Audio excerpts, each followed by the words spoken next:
Brazil দল থেকে বাদ পড়ার পর এবার ক্লাব আল হিলালও জায়গা হচ্ছে না নেইমারের। তবে কি ফুটবল ক্যারিয়ার এখানেই শেষ নেইমারের? বিস্তারিত জানতে পুরো ভিডিওটি দেখুন এবং খেলার সব আপডেট পেতে সাবস্ক্রাইব করুন আমাদের ইউটিউব চ্যানেলটি, ফলো করুন ফেসবুক, ইনস্টাগ্রাম ও টিকটকে। দর্শক, নেইমার জুনিয়রের জন্যই কি খ্যাতি পেয়েছে সৌদি প্রো লিগ? আপনাদের মতামত কি তা আমাদের কমেন্ট করে অবশ্যই জানাবেন।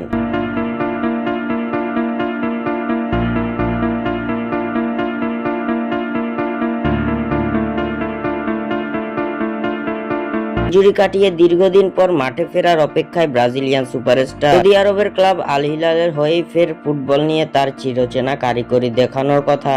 কিন্তু নতুন সমস্যা তৈরি করেছে সৌদি আরবের ফুটবল লিগের নিয়ম। স্কোয়াডে সর্বোচ্চ 8 জন বিদেশি রাখার অনুমতি ছিল সেই নিয়মে, কিন্তু আল হিলালে এখন বিদেশি ফুটবলারের সংখ্যা 9 জন। ফলে নেইমারকে দলে জায়গা দিতে হলে একজন ফুটবলারকে ছাড়তে হবে আল হিলালের। অবশ্য আরো একটি সুযোগ আছে আল হিলাল ক্লাবটির সামনে। এই সিজনে সৌদি ফুটবল ফেডারেশন নতুন নিয়ম তৈরি করেছে, যেখানে বিদেশি ফুটবলার 8 জন থেকে বাড়িয়ে 10 জন রাখার অনুমতি মিলেছে। কিন্তু রয়েছে শর্ত, তা হচ্ছে 10 জনের মধ্যে 2 জন হতে হবে এমন যারা 2003 সালের পর জন্ম নিয়েছেন, অর্থাৎ সেই 2 জনের বয়স হতে হবে অনূর্ধ্ব 21। কিন্তু আল হিলালের স্কোয়াডে থাকা 9 বিদেশির সবারই বয়স 21-এর বেশি। সৌদি লিগের ট্রান্সফার উইন্ডো শেষ হচ্ছে আর মাত্র 3 দিন পরেই। তার আগেই এই অবস্থা থেকে বের হতে হবে আল হিলালকে।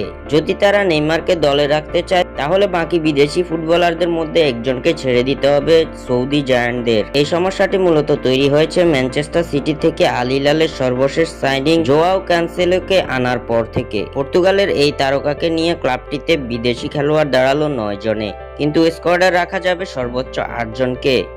এখন দেখার বিষয় নেইমার জুনিয়রকে ধরে রাখবে আল হিলাল নাকি তাকে এবার বিদায় বলবে সৌদি প্রো লিগের জায়ান্টরা।